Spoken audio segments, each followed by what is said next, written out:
তোমরা এখান থেকে নিচে নামো না কখনো, বুঝলে? নিচে অনেক বিপদ থাকে।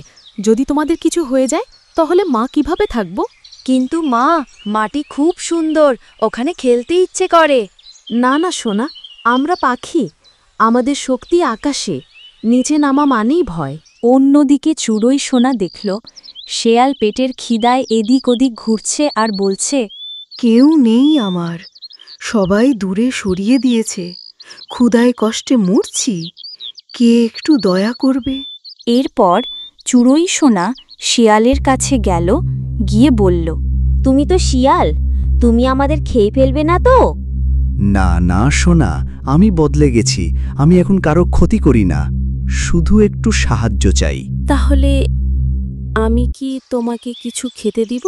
তুমি যদি সত্যি বন্ধু হতে চাও, একটা ছানা এনে দাও, আমি শুধু আদর করব, আমি ওদেরকে খাবো না।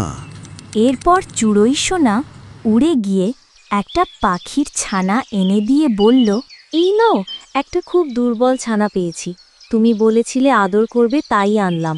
তুমি আমার কত আপন, আজ থেকে তুমি আমার বোন। ঠিয়া রঙাচুড়ুই সোনাকে সন্দেহ করতে লাগল আর মনে মনে বলল, এই সোনা প্রতিদিন কোথায় যায় আর এত পাখিদের ছানা হারায় কেন? এর পেছনে কিছু না কিছু আছে। এবার আমি নিজের বাচ্চার মতো কিছু বানিয়ে ফাঁদ পাতি, দেখি কে নিয়ে যায় বাচ্চাদের। অন্যদিকে শিয়াল অপেক্ষা করছে আর বলছে, আজ কি সত্যি রঙার ছানা আসবে? রাজা ভোজ হবে, খুব মজা করে খাবো। কিছুক্ষণ পরে চুড়ুই সোনা পাখির ছানা নিয়ে শিয়ালের কাছে এলো, এসে বলল, এই নাও, আমি আর একটা ছানা আমি এনেছি, খুবই দুর্বল ছানা, একেবারে নড়েও না। এটা তো ছানা না, এত শক্ত, আমার দাঁত ভেঙে গেল। কে ধোকা দিল আমাকে?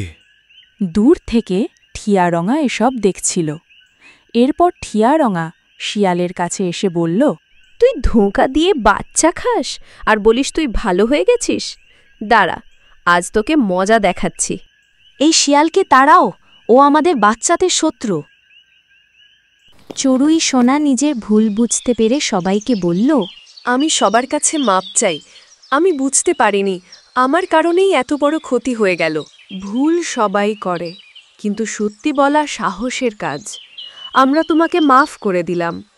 আজ থেকে আমরা সবাই সতর্ক থাকব। একসাথে থাকলেই বাচ্চারা নিরাপদ থাকবে। আজ থেকে আমরা সবাই একসাথে থাকব।